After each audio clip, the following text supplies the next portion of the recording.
Всем привет! Меня зовут Наталья. Добро пожаловать на мой канал. Модный дом Gucci. В Милане в рамках недели моды состоялась презентация коллекции «Осень-зима 2024-2025».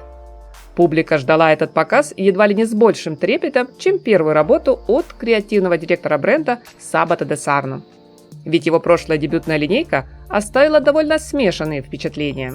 И разобраться с тем, какой он обновленный Gucci, у меня, к примеру, пока не получилось. Обычно вторая коллекция бывает более показательная.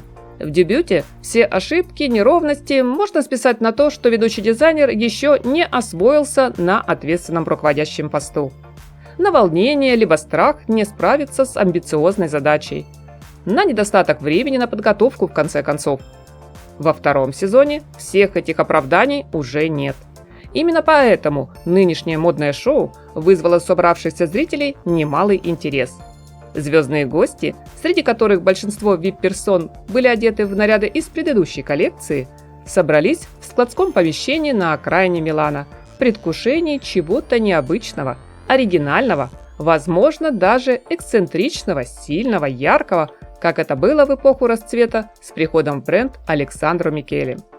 В модных образах хотелось вновь увидеть ту самую Италию, современную, успешную, с ее знойным характером, страстью, волнующими эмоциями, тонкой смесью гламура и простоты.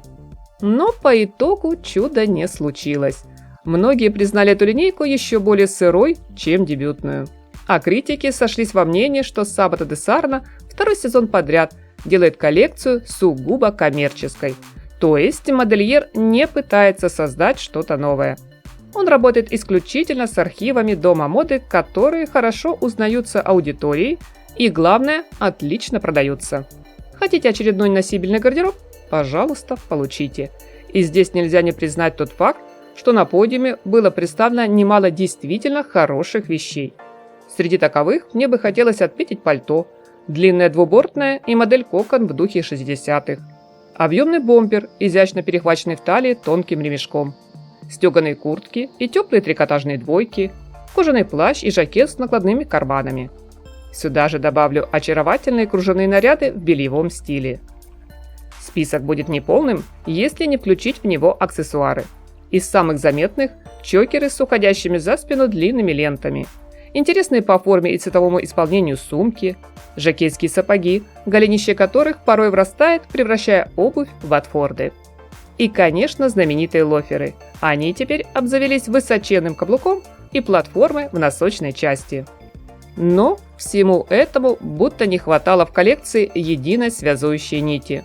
Чего-то, что миксовало бы все эти, безусловно, хорошие, красивые вещи воедино. Нет пока четкого контура нового Gucci и понимания, что за история в основе модного гардероба на осень и кому она адресована. Впрочем, Sabato De Sarno и сам в комментариях заявляет: «У меня нет темы. Никогда. Моя тема – одежда». А новая линейка образов – это эксперимент, где, со слов дизайнера, он хотел показать некий союз, симбиоз того, что ненавидит, и того, что любит. В результате, к примеру, в коллекции появилась одежда, расшитая пайетками, всевозможные вариации с зеленым цветом, оттенок которого дизайнерская команда называет даже тухлым гнилым. Мини-шорты теперь чередуются с более длинными платьями, а прозрачная сетка сочетается с плотными костюмными тканями. Так какой же он, новый Gucci в исполнении Sabato De Sarno? Очень хочется услышать вашу версию, мои дорогие подписчики и гости канала. Пишите комментарии, отмечайте видео лайком или дизлайком, ведь мнения бывают разные. Приятного просмотра, всем красоты, нескучного дня и солнечного, позитивного настроения!